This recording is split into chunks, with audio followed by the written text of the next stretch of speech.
Hello అండి, అందరికీ నమస్కారం. ఈరోజు నేను కర్బూజా తీసుకువచ్చాను. ఎండాకాలంలో చలవ చేసే కర్బూజా జ్యూస్. కర్బూజాలో పీచు పదార్థం ప్రోటీన్ ఉంటుంది.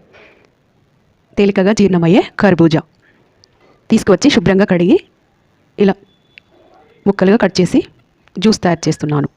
మనకు అవసరం అనుకుంటే షుగర్ వేసుకోవచ్చు, లేదు అనుకుంటే వితౌట్ షుగర్తో కూడా జ్యూస్ తాగవచ్చు. చాలా టేస్టీగా ఉంటుంది. ఇలా ముక్కలు కూడా కట్ చేసుకొని తినవచ్చు. పిల్లలకు పెద్దవాళ్ళకు అలా జ్యూస్ లాగా ఇవ్వండి. మిడిల్గా ఉన్న వాళ్ళు మాత్రం ఇలా ముక్కలుగా తినండి. హెల్త్ పరంగా చాలా మంచిది. చూడండి, ఈరోజు నేను ఇలా 3 రకాలుగా తయారు చేశాను. ముక్కలుగా కట్ చేశాను, ఇలా జ్యూస్లా తయారు చేసి అందులో కొన్ని సబ్జా గింజలు నానబెట్టి వేశాను. సబ్జా గింజల వల్ల చలవ చేస్తుంది, ఆరోగ్యానికి ఎంతో మేలు జరుగుతుంది. సబ్జా గింజల్లో ప్రోటీన్ ఉంటుంది. ఇలా 1 స్పూన్ సబ్జా గింజలు వేసి ఇలా కలిపి తీసుకున్నాను. ఈ రాబోయే ఎండాకాలంలో ఇలా జ్యూసుల రూపంలో, పండ్ల ముక్కల రూపంలో తీసుకోండి. పిల్లలు స్కూల్ నుండి రాగానే, పెద్దలు ఆఫీస్ నుండి రాగానే ఇలా ఇస్తూ ఉండండి. హెల్త్ పరంగా చాలా మేలు జరుగుతుంది. మనకు కావాల్సింది ఏంటండి? ఆరోగ్యంగా ఉండడమే కదా. హెల్తీగా ఉండడం కోసం ఇలా హెల్తీగా తయారు చేసి